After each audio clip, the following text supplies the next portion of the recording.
కూటమి అధికారంలోకి వచ్చిన వెంటనే అమరావతికి కొత్త కల వచ్చింది. జనవరి నుండి పనులు పునః ప్రారంభించేందుకు ప్రభుత్వం ఏర్పాట్లు చేస్తోంది. ఈ క్రమంలో అమరావతిలో చంద్రబాబు 5 ఎకరాల భూమిని కొనుగోలు చేసినట్లు తెలుస్తోంది. ఏపీ సీఎం చంద్రబాబు గురించి ఆసక్తికర చర్చ ఒకటి నడుస్తోంది. ఇటీవల అమరావతిలో చంద్రబాబు ఇంటి స్థలం కొనుగోలు చేసినట్లు తెలుస్తోంది.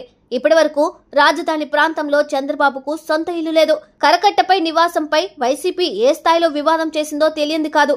అందుకే రాజధానిలో అందరికీ ఆమోదమైన ప్రాంతంలో ఇంటిని నిర్మించాలని చంద్రబాబు ప్లాన్. రాజధానిలోని వివిధ ప్రాంతాల్లో స్థలం కోసం అన్వేషించిన చంద్రబాబు చివరికి వెలగపూడి రెవెన్యూ పరిధిలో ఓ స్థలాన్ని ఎంపిక చేసినట్లు సమాచారం. ఓ 5 ఎకరాల భూమిని కొనుగోలు చేసినట్లు తెలుస్తోంది. అయితే ఈ స్థలం ఒకే కుటుంబానికి చెందిన 3 రైతుల పేరిట ఉన్న రిటర్నబుల్ ఫ్లాట్ గా చెబుతున్నారు. ఇప్పటికే ఆ రైతులకు డబ్బు కూడా చెల్లించినట్లు తెలుస్తోంది. ఈ ఫ్లాట్ 25,000 చదరపు గజాలు కాగా ఈ 6 రోడ్డుకు ఆనుకొని ఉంటుంది. అలాగే ఈ స్థలానికి 4 వైపులా రోడ్డు కూడా ఉంటుందని తెలుస్తోంది. అమరావతిలో కీలకమైన సీడ్ యాక్సెస్ మార్గం దీని పక్క నుండి వెళ్తుందట. అన్ని విధాలా ఆమోదయోగ్యంగా ఉండడంతో చంద్రబాబు గ్రీన్ సిగ్నల్ ఇచ్చినట్లు సమాచారం.